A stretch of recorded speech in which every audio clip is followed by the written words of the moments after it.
I was thinking about that as you were sharing your story, and so much of what is out there now is about dealing with the symptoms instead of getting to the core root cause Yep. of what is creating whatever is happening in your life, emotionally, physically, spiritually, mentally, in the first place.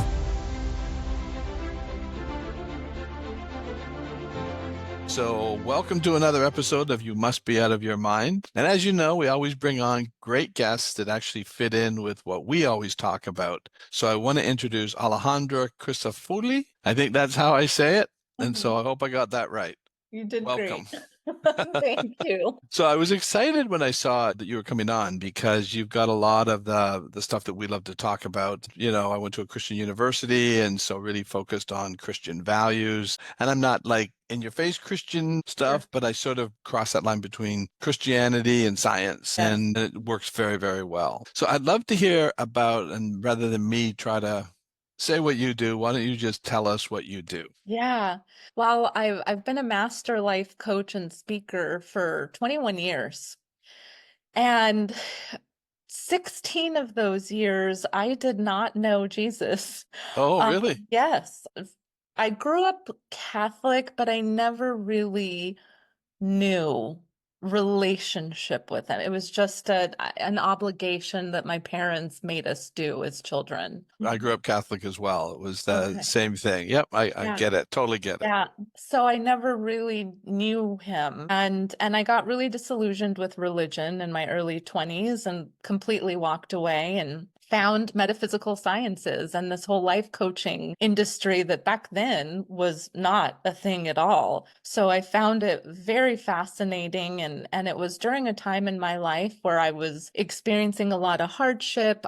Some of my personal story, I found myself pregnant and the father decided he didn't want to have anything to do with us. So I was alone, having to now raise a child and figure out what I was going to do as a single mother. And that's how I actually got introduced to life coaching. I was a business consultant at the time, and I had a client who said, "Hey, come check out this business seminar I'm going to." And I thought, well, sure, I'll check out the competition, so to speak. And they had a class, a breakout session called Life Works. And it was very fascinating to me because it was the thing I thought I was looking for. What they spoke about was you are your business. So if you're not working, you're not going to work. So I just attached to that and went wholeheartedly into finding this metaphysical energy and very spiritual kind of woo-woo-ness. And then 6 years ago, I had a complete breakdown in my own life. And I was brought to my knees in that moment. And that's when I really met God. Wow, what a story. Very Yeah. interesting. Yeah. So as a life coach, coached without having the foundation of him, and then had to well, I didn't have to. Well, I did because I knew the truth. And at that point, I had to change my brand and how I had done everything in my business, which was a very interesting journey to walk through.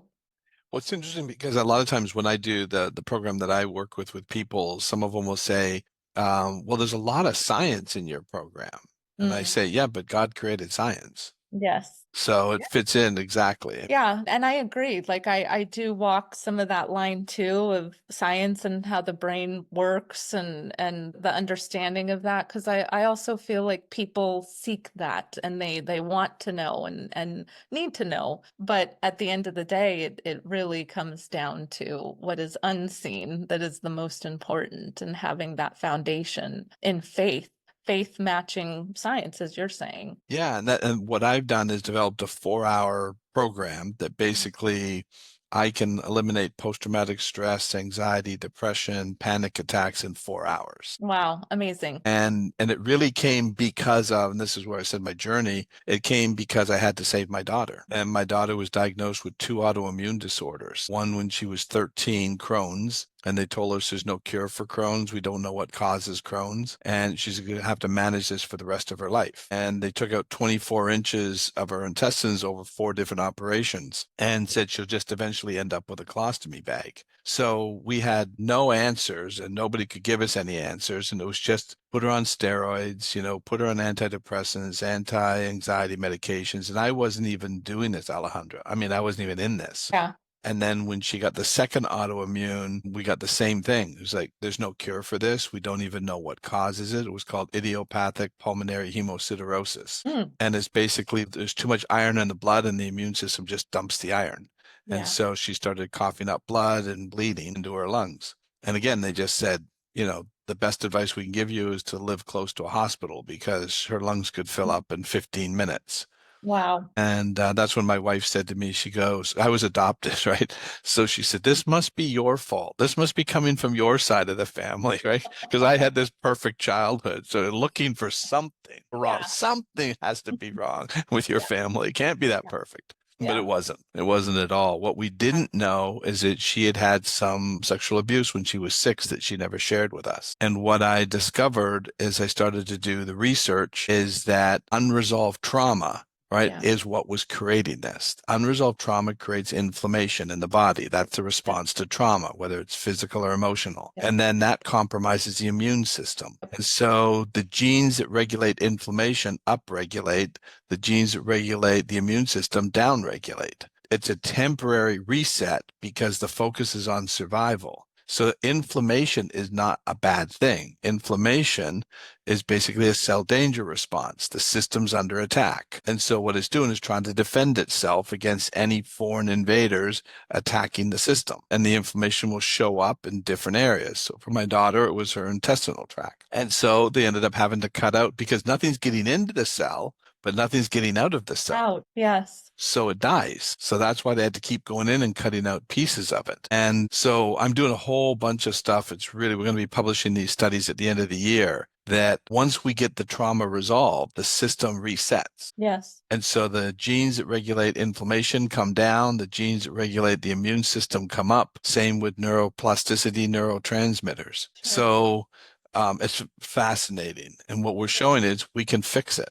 Yes. We don't have to live and manage with it. No. And it's going to be just a groundbreaking study. And we're already seeing the results of it. Love that. Yeah, I'm right in alignment with that. I really focus in on supporting high-performing women mainly who have tried the traditional self-help models and have just found themselves at a loss, kind of stuck on a hamster wheel. Nothing seems to have been working, and they're just stuck in a rut, or they're lacking motivation, or they have poor confidence, or it's negative self-talk patterns. There's a lack of assertiveness and just feeling isolated, really. And they can't seem to get out of that cycle they have been stuck in. So the method that I teach is called the 180 method.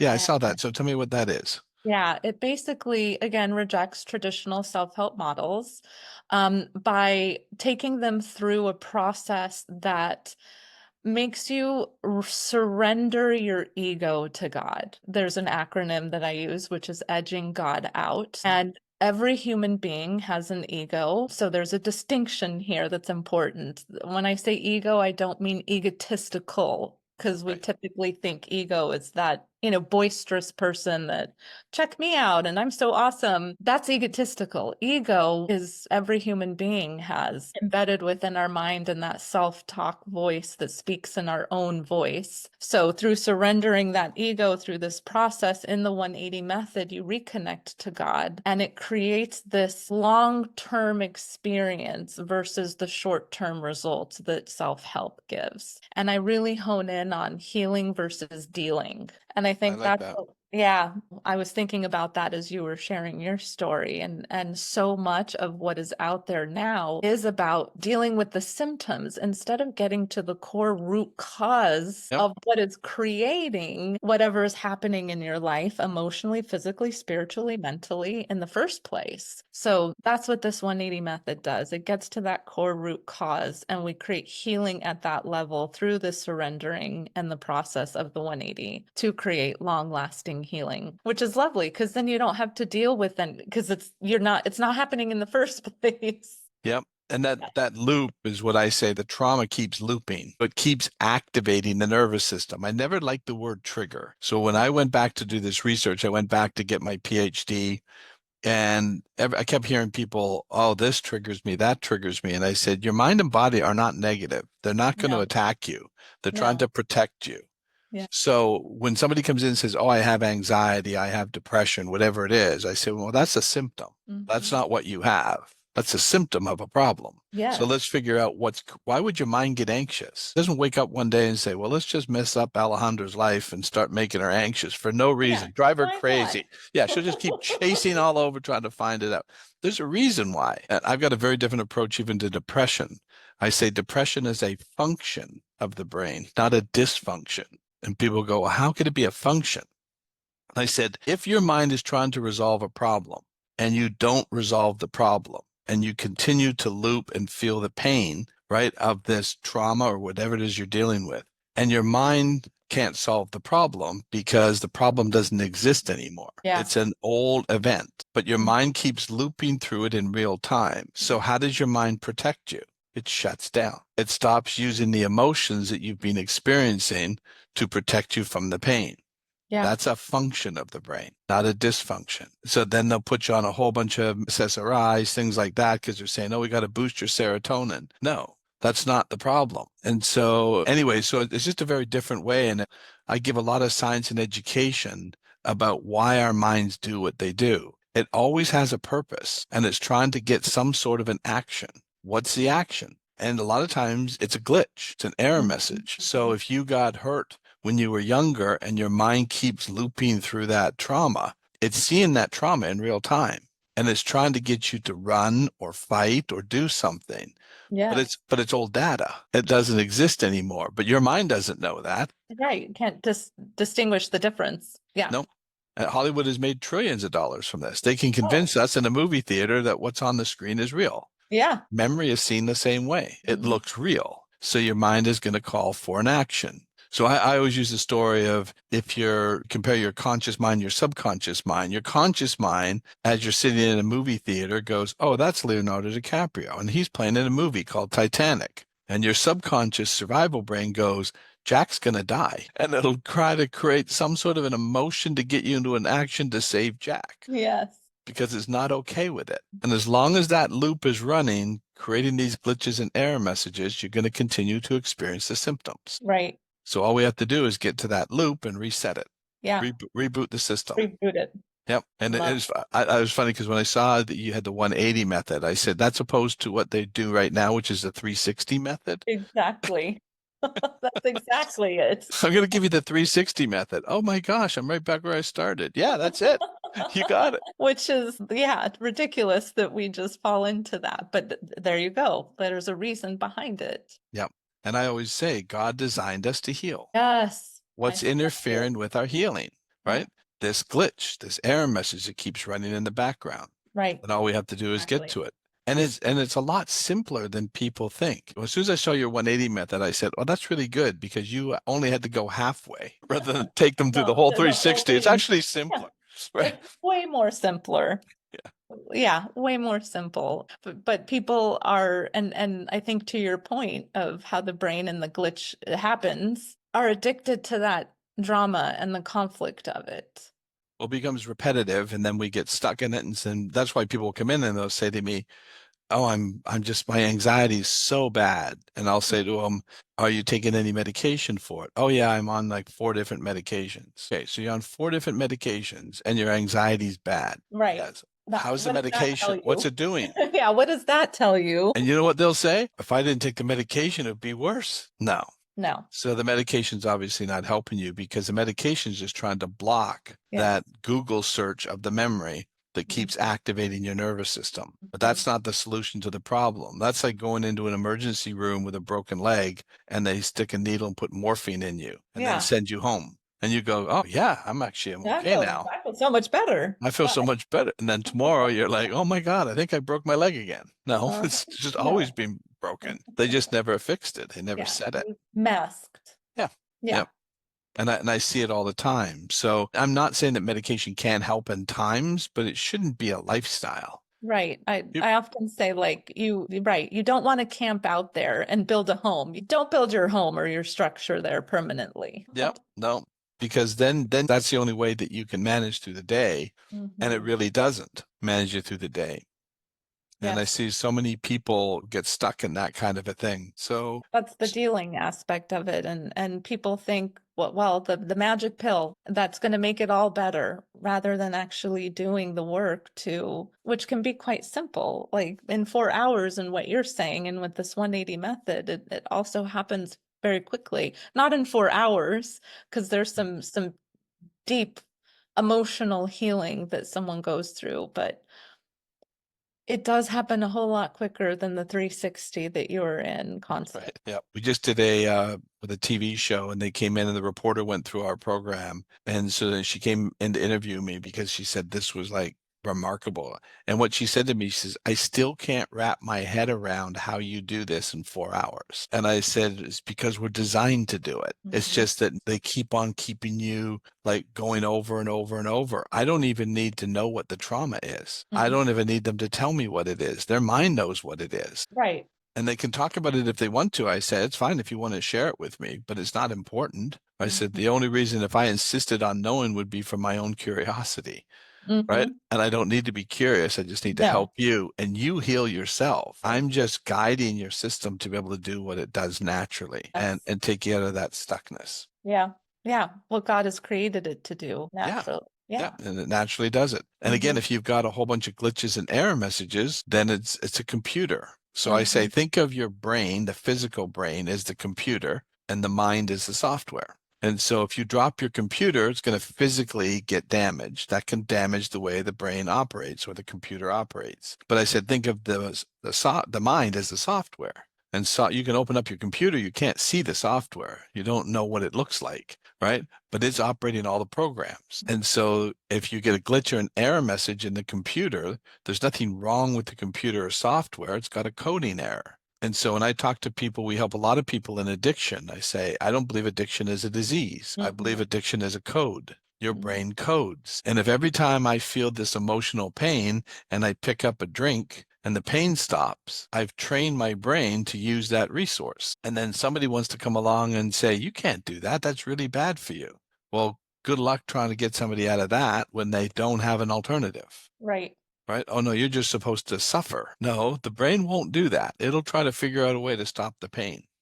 That's right. And so I had one lady come in, she'd been on heroin for 7 years. And she said to me, she says, I've been in therapy, for 7 years. And she Mm. says, and when I told my therapist I was coming in to talk to you, he told me, make sure that you tell him that you have self-destructive behavior. He needs to know that. And so I just smiled at her and I said, really, what would make you think you're self-destructive? Right. And she looks at me, she goes, well, I'm sticking a needle in my arm with heroin. You don't think that's self-destructive? I said, no, I don't. I think you're trying to feel better. And Yeah. I bet you when you stuck the needle in your arm, you felt better. You felt better. She Yeah. goes, yeah. I says, now the substance is destructive. You're not destructive. Exactly. And you could see the shift in her face. Like for the Oh, first time, somebody talked to her with respect, yes. as opposed to that shaming and guilting all the time that Yeah. they use. And the labels that get placed on that you hook into as an identity and then it becomes yours. Like when people come to me who talk about anxiety or depression and they're saying my anxiety or Mhm. my depression or my addiction, whatever that might be.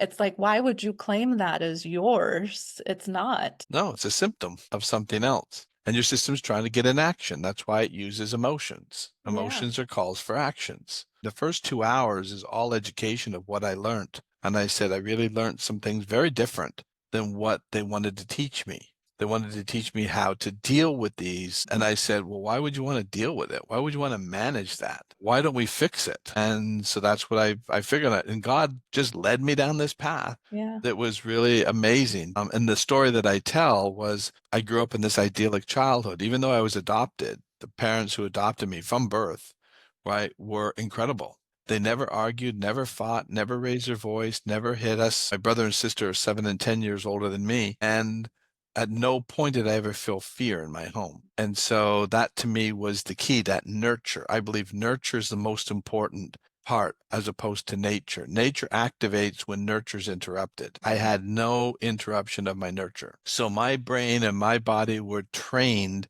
to stay present in the moment and focus and could heal. And so I believe that God was showing me that. And so then when I met my wife at 18, I realized very quickly she did not live in the home I grew up in. She had a very violent father and was living in fear. And so I couldn't fix it because I didn't understand it. It was looping that fear. So at whatever I did, no matter how calm I was, no matter how I tried to say the things the right way, I could activate her. But it was out of context because I was Mm-hmm. like, why are you crying? And she'd go, well, you're getting mad at me. And I go, I'm not getting mad at you.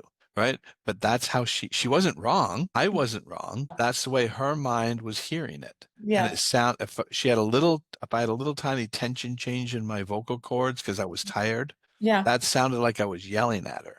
Yeah. And I would say, well, I'm really not mad.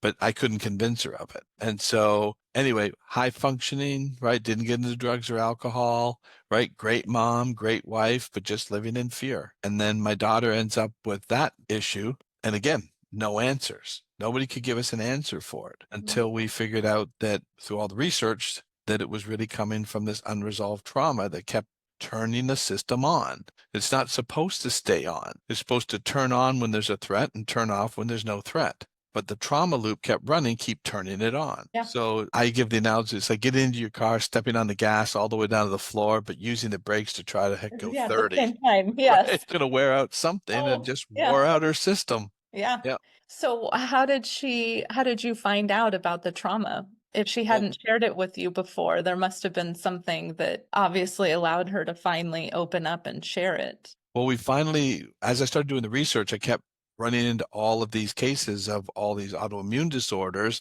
and there's always a connection to trauma. Trauma. So at that point, she's in her 20s now, and sit down and say, is there something we don't know? That's when, and she's living in this idyllic childhood like I was. And so she Oh, didn't want so to disrupt you it. thought, right. Yeah. Yeah. So she didn't Yeah. want to hurt the family by bringing it up. So she's like, I got great parents. I've got a great life. I'll take care of this and I'll hold on to it. And I won't let anybody know. And so, but that's very common amongst anybody with sexual abuse. Even my wife, when we were married at 19, we got married at 19, I had a chance to play professional hockey. So I said, oh, good, let's get you out of this house. And then you don't have to live in this house anymore. And so she agreed that she wanted to marry me. But then she said, well, before I say yes, I want you to know something because that may change your mind and you may not want to marry me. And so I'm like, uh-oh, her father's a serial killer, right? There's Oh bodies in the God, what? backyard, right?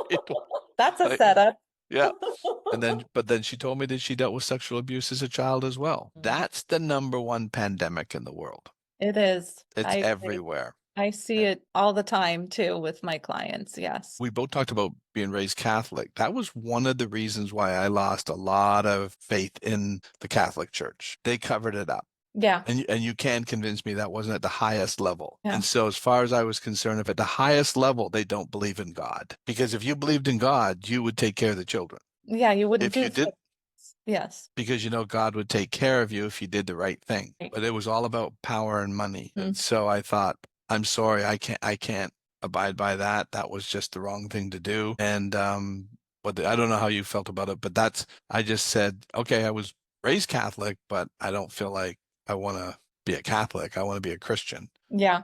Well, and that is how I felt, although I connected it to God as a whole and walked away completely. Right. Yeah. Or, well, I walked away, but the emptiness, that knowing that he was still there obviously stayed with me. Right. Yeah. So what was it that turned it around? What did you experience? Lots of circumstances had come up. My husband and I also own a multi-million-dollar coffee company here in San Diego, and we were experiencing a Class A action lawsuit at the time. My father had just passed away, the first person I'd ever lost that was truly close to me. So there was a lot of heavy, stressful things that were occurring at this time. And I ended up getting sick, had a sinus infection that then turned into something really bad. And I ended up in the hospital, emergency room. And while I was in the emergency room, I had a massive panic attack, but they did not label it as an attack.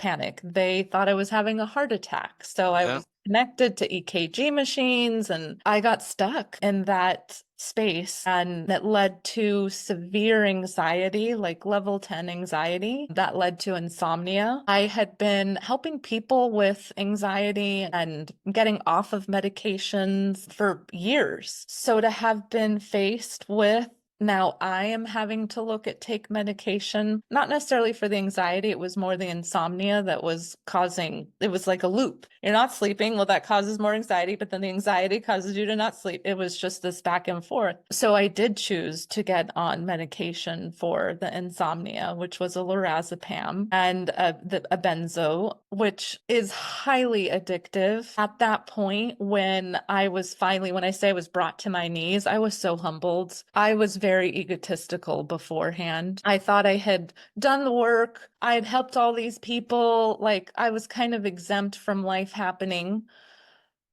So God needed me to like fall to my knees for him to be able to use me in the way in which he designed me to be used. And it was after I had finally gotten on the medication, that's when I was like, okay, I give in. Like, what do I need to do? And I had this thought of, do I need to come back to God and find out who is he really? Who is God? Who is this person? What is God about? And then I had just ironic. I was in this place of just healing my body and trying to find things that would work. So I ended up meeting a craniosacral therapist, and at the end of our session, he says, he didn't know any of my story, but about not knowing God, none of that. He just knew that I was going through anxiety and insomnia and needed some help. After our very first session, he says to me, I never say this to any patient. It's the voice is so loud. And he said, if you find God, you're going to be a happy girl.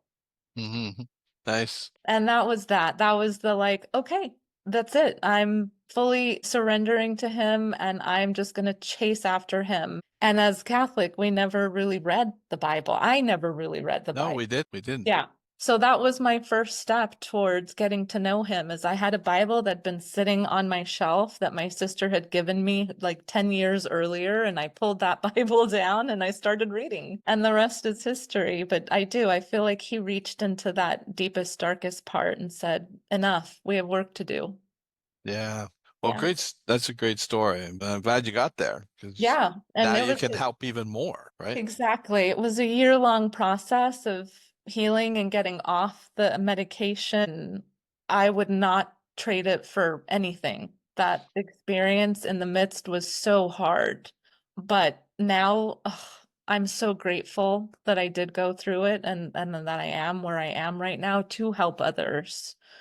I had a lady, she came in and she was a coach for women and Mhm. she did retreats. And when she sat down with me, she goes, I feel like an imposter. And Mm. I said, why? And she says, because I help these women and I know I'm a good coach and I'm helping them, but I will never tell them my story. Oh, She goes, wow. I've had so much trauma. And she says, if I start to talk about it, I'll break down. And she Mhm. says, and nobody wants a coach breaking down, crying, telling them their problems, right? So she says, I hide it, I push it down, I just don't want to deal with it. And she says, but it doesn't mean I'm not a good coach. And I said, Mhm. I would agree. I mean, that doesn't matter. I says, but imagine how that next level, you got another Mhm. gear. Yeah. And I said, so let's get that trauma cleared up so that you can perform at your highest level. That's why we called our program the Inspired Performance Program. Mhm. It's not about trauma, it's about No. performance. So let's get you to your next level. So anyway, I took her through the program. She had really crushing trauma. I mean, some really serious stuff. And I met her 3 months later, and she said to me, she says, you're going to love this story. She says, I was doing a retreat and I was talking to all the women and I'm going, and as I'm talking, I'm talking about my trauma. And she says, and they were loving it. And she goes, Oh, it really made me realize how much they needed to hear that, how to I hear started it. to heal. Yeah. And so she says, I didn't break down. I wasn't falling apart. I was able to deal with it and talk to them, and they would then started to open up more. She Mhm. says, so I became a much better coach. Absolutely. Beautiful. I do a lot around communication and being able to, like that example you gave, being open to people talk about be your authentic self, and sometimes I cringe at hearing, but it's so much of that communication and being open and vulnerable and to share and just effectively communicate. Like, I'm thinking about your daughter too, and how much, having held on to and not communicating. So how do you look at communication, and how much of that is involved, I guess? And Oh, it's so important. So I have a whole series of audios after they go through the program talking about how to become a better communicator. And people are like, wow, your wife's story and your daughter's story are so powerful. And I said, they're the heroes in the story. yeah, God led me to find out how to save my daughter so that we yes, could use her story and my wife's story to share. Right. And they have no shame about it anymore. Where mhm. before, like when Bridget said to me, my wife, she goes, you can't, after she told me what happened to her as a child, she swore me to secrecy. Yeah, you can't tell anyone. Nobody, she, I don't even want our children to know this. Mm, And now everybody knows her story. yeah, And the yeah, same thing with my daughter. People look at it and go, wow, how vulnerable you are to share your stories. Oh, no, they're the vulnerable ones. They were right, willing to go out and help other people by sharing their story. And they yes, have no problem with me using it to yeah, help other people. I had the model, which was you can live a very peaceful, quiet, healthy life. I've never been sick. I don't get sick because mm, my nervous system's regulated. And that mm, started as a child. My brother and sister, who are no genetic connection to me, have never been sick. And yet I found out only a few years ago, after we had our first grandchild, we got the DNA and found out that I have 6 siblings, 3 that were born before me, 3 that were born after me. And this, I couldn't have created this experiment. The mhm, 3 that were born before me, 2 died of cancer. The third one has a very serious heart condition, almost died. All 3 of them had addiction issues, mm, but they lived in a very violent home, a very disturbed home. My mother apparently just walked out and left the 3 of them with the mm, father, just mhm, disappeared. Then got pregnant with me, right? Luckily for me, Dr. Rowley, who we think is probably my father, or my mother thought he was my grandfather, but I don't think he was. I think he yeah, was a father. So delivered me in a private maternity hospital that my mother never would have been able to afford, and then came to my parents and said, I have a special child I want you to adopt. So luckily they did, but they were a little older. At first they said no. And then he said, no, I really want you to adopt this child. And so then my mother went out, got married again 2 years later, got into an identical kind of marriage, violence, addiction. So of the 3 sisters that were born after me, 2 have died. All 3 of them had addiction issues. And Alejandra, I've never had a drop of alcohol in my life, even once, never touched a drug ever in my life, but I didn't have their pain. That was the difference. And so the difference between my 6 siblings and me was nurture. They didn't have it, I did. yeah, So I just wrote my 4th book called Don't Mess with My DNA. And the idea behind it is to talk to parents. If you want to have a great life for your child, create safety in your home. And it's all about communication. How do you communicate with your children? How do you yes, communicate with your spouse? Not only your children, your yeah, spouse. spouse, because they see Because that, they observe that, and to yourself, how you communicate to yourself about your body or how you think. I remember my dad, I mean, he taught me so much. I think I was 15, 16, and obviously I never yelled at my mom, or never, that wouldn't have been allowed anyway. But I remember I said to my mom, she said something, and I made this flippant remark like, okay, yeah, whatever, right? And I didn't know my dad was right around the corner. And as I walked around, he was there. And this is what he said to me. He says, she may be your mother, but she's my wife, and I don't allow anybody to be rude to her. Now, don't ever do that again. What a message to how to treat What a women, message. right? Yep. And then that wasn't me yelling, raising my voice, swearing. It was just rude, right? You respect your mother because she's my wife, and I don't want anybody to disrespect her. So that kind of language, always being surrounded by it, and the way he treated us as children. I mean, both my mother and father would discipline us if we did something wrong, but it was never in anger. It was like, you made a mistake, here's the consequences. And my dad always said, you can disagree with anything I say as long as you're respectful. If you're not respectful, the conversation's over. He would end it. So if you wanted to communicate, you better do it with respect, because you're not getting his attention unless you do. And I don't even remember ever being disrespectful to him. The only thing I ever did, and I felt so bad afterwards, and it was always one of those things that bothered me, because my brother, who was the oldest, he was 10 years older than me. He was the natural child. My sister was adopted as well. but I remember I wanted something and my parents said no. And I said to my mother, I said, well, you'd probably do it for your natural son. As soon as I said it, it was just like, that was so Ugh. wrong, right? Yeah. And then I heard, so my mom told my dad, and I heard my dad come in and he's going, why would he say that? We've never treated him any differently. And I Mm, was just like, did I hurt them? right. That was so wrong, right? But again, it's experiences, right? Learning. But my dad didn't yell at me, right? They didn't say, how dare you, right? They just took it and, took that on themselves, but never blame me. Yeah. But again, that's that communication, right? Communication, so huge. Yeah, The key to all of it, I feel like, is communication. yeah. Every success, every connection, every disconnection. Yeah. And even and I'm sure this is what you do in your 180 method as well. It's about how we're communicating with them so that they can hear the message. Yes. Yeah. And so the words you choose, everything that you're doing are so impactful. Yes. And just saying the wrong word can really send a different message. Right. And to the point of like your wife's example of her upbringing and that experience that she had, like you were communicating maybe the right words or even in a particular tone, but the perception of how she was encoding the message based Mhm. upon her own experience and filter Yep. is, it's like that's another reason why it's so important that we do this healing work so that you can hear what's actually being said versus the what you're encoding a message to be based upon your own perception of it. Yep. Because we could, even the word love, like there's the content and the context of Mhm. words. So the content is, how you would define what love means, but there's all sorts of different types of love and the definition of it. But then you throw in the context of tone and tempo, and, somebody could be saying, I love you. And it's like, well, do you really? Versus, I love you. Right.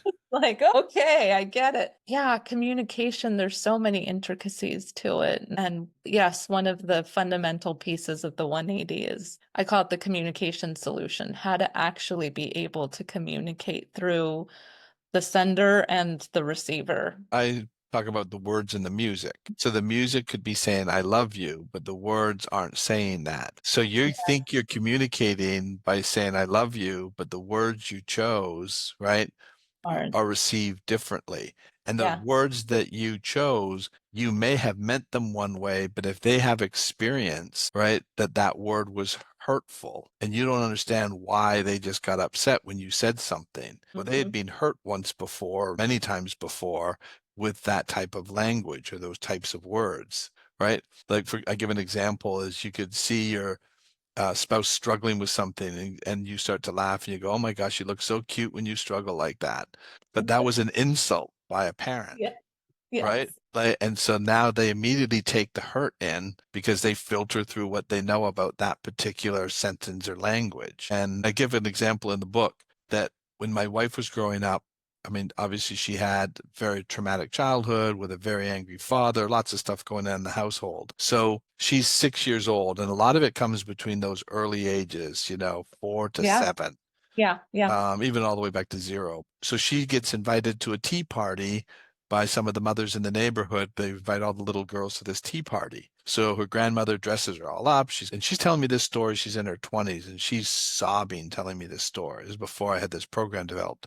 And she said to me, she says, I get to the party, and one of the mothers, when I come in, she looks at me and she goes, oh my gosh, Bridget, you're going to be such a heartbreaker when you grow up. And all the other mothers are like, oh my gosh, yes, definitely. Bridget's going to be a heartbreaker. She said she got sick to her stomach and went home. What she heard was, you're going to hurt people. You're going to break people's hearts. She doesn't know that they're complimenting her because she doesn't know that language. And so when I say to parents, be careful of the words you choose because a child's growing up with no life experience and they're Yeah. going to interpret that. And so on the funny side, I give it when I was growing up, and I still remember this, is my mother would say, she used to use this term all the time. It's difficult to make ends meet. And I honestly believe, Alejandra, that they were having a problem with meat. I couldn't Right. understand what this problem with You're like meat me. is. Like, I can't make the meat meat.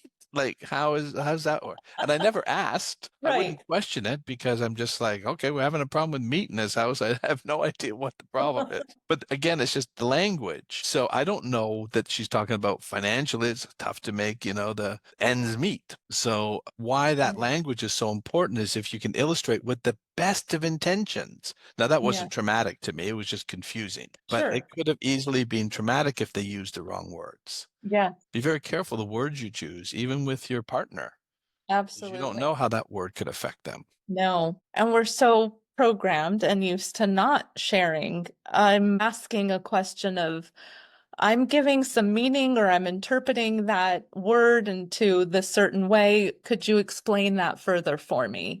Like Yeah. that, how beautiful and healthy that would be if you could just verbalize how something is being interpreted or landing instead of taking it personally and using some kind of avoiding mechanism. Yeah, when people ask me that, what do I do in that kind of situation? I say, here's some really powerful words. I say something like this. I can see you're upset. Can you help me to understand what I did to upset you? Because what you're saying is, I'm accepting that I've upset you. Help me Yeah. understand what I did because I want to fix it. I Right. don't want to upset you.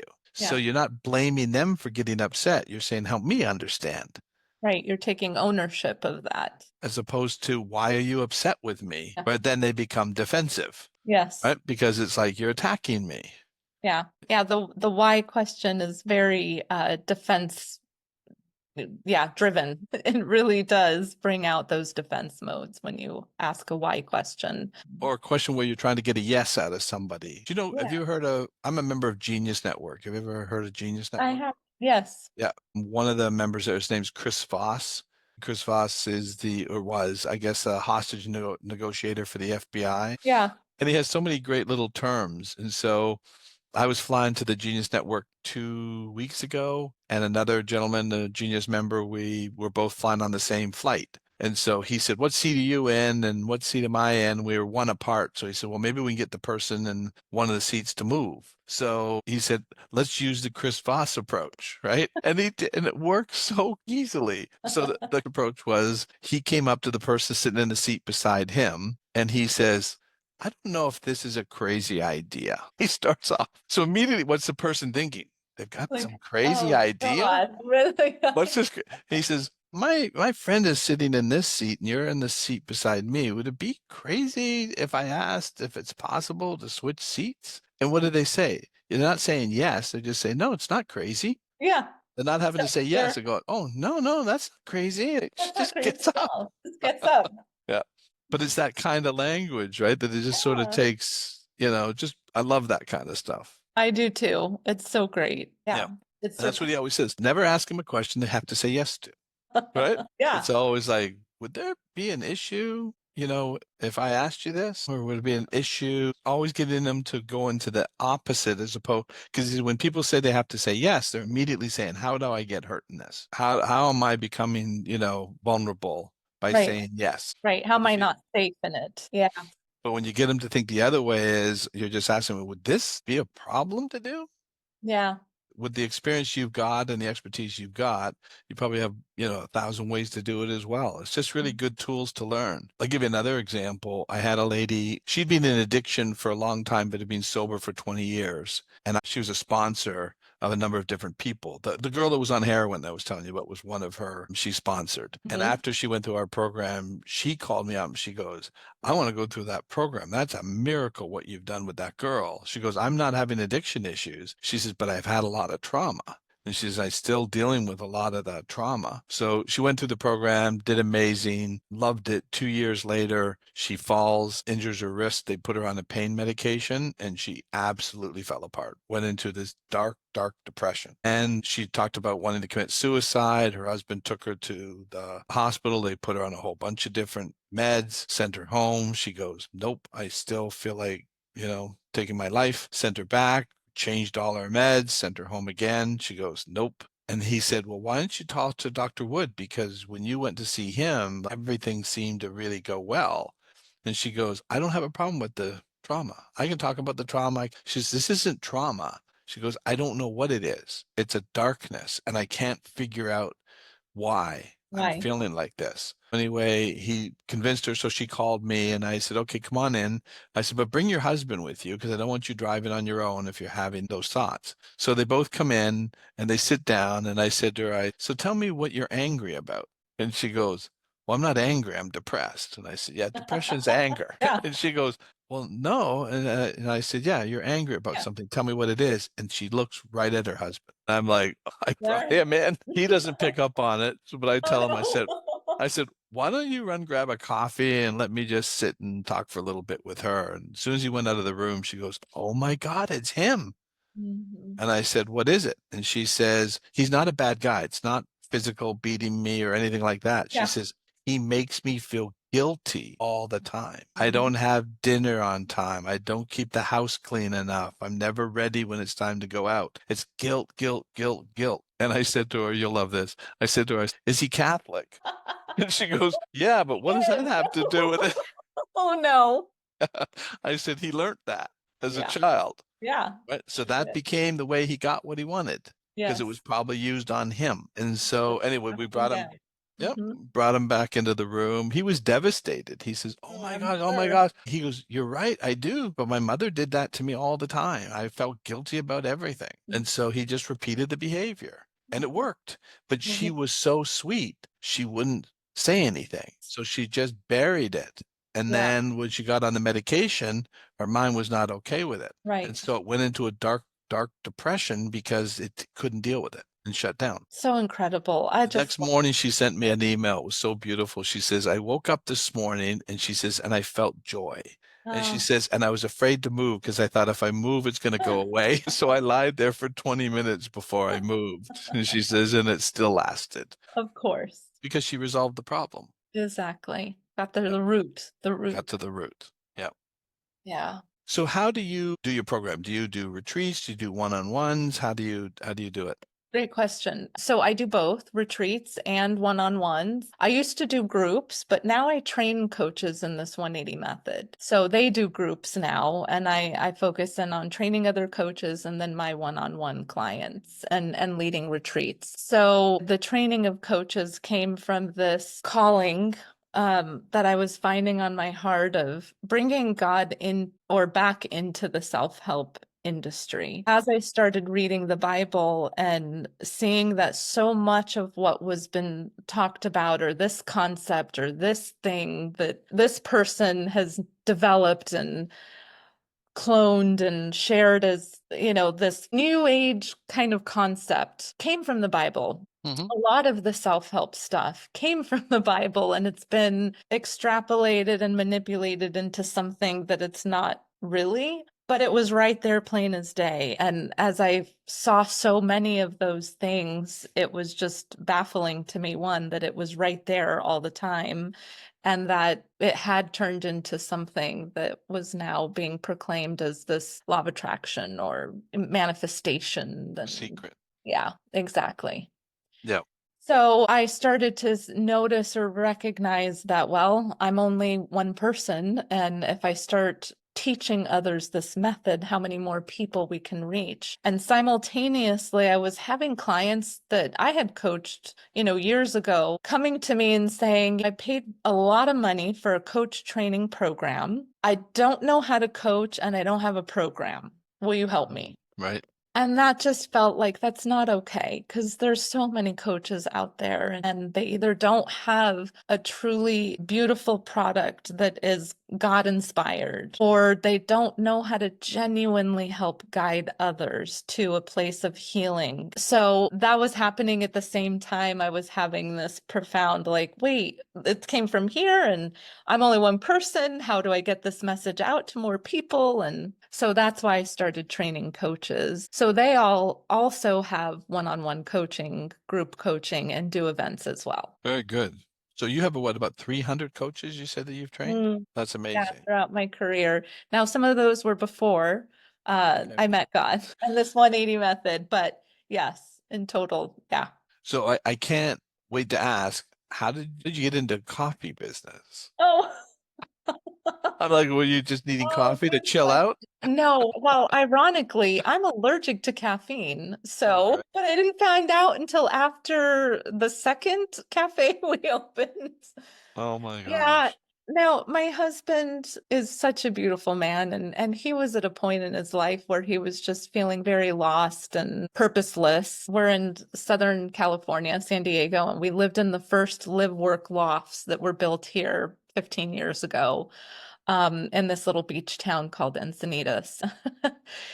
There was a hot dog place right underneath our loft. And we always joked of, why is there a hot dog place? There should be a coffee shop there. Like, who, you can only eat so many hot dogs. Right. But coffee, you can have a lot, multiple times a day. So he started feeling like, well, maybe that's something I could do. What if we just, and maybe you'll remember this reference, but do you remember Cheers? Oh yeah. Yeah. Okay. The younger generations don't know No. cheer. So it was more of just him, wanting, like, what if we could create this cute little coffee shop on the corner and it would give me something to do and it would have that Cheers vibe where everybody knows your name. And so it started off like that, him just wanting to have something for himself that he felt good about. And he has this gift that many gifts can become curses too, Mhm. of having a compulsive behavior. So it serves in many ways, but again, it also doesn't serve in many ways because of that compulsive behavior and my background and knowing how to build a business. It became almost cultish, the coffee. Like he found the best sourcing, the best way to roast the goods. Everything's made from scratch, everything's organic as much as Oh, possible nowadays, but local. So it really became this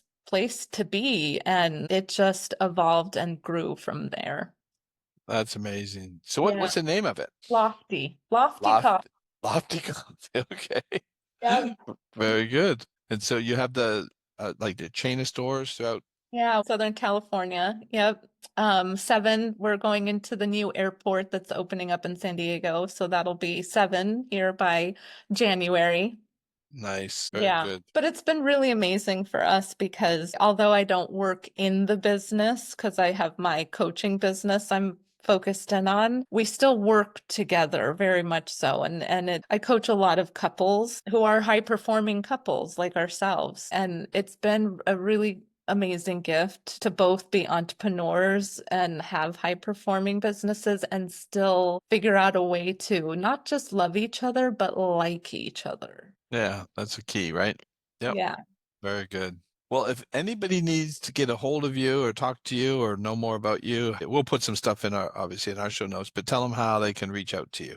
Yeah, best places through Instagram and YouTube, and you can find me at the Baller Coach. Okay, excellent. How did that come about? The baller coach. Is that basketball? So, I mean, a little bit like being a baller in life is someone who's up to great things and does it at a high level. But I was looking for a new brand name and I was having one of those client retreats events and one of them said, "Gosh, Alejandra, you're such a baller." Yeah, it just kind of stuck from there. So, became the baller coach.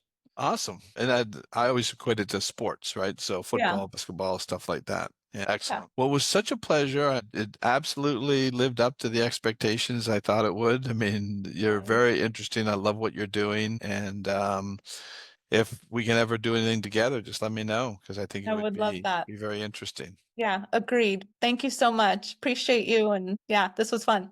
It was great. So once again, thanks everybody for listening to another episode of You Must Be Out of Your Mind. And there it is.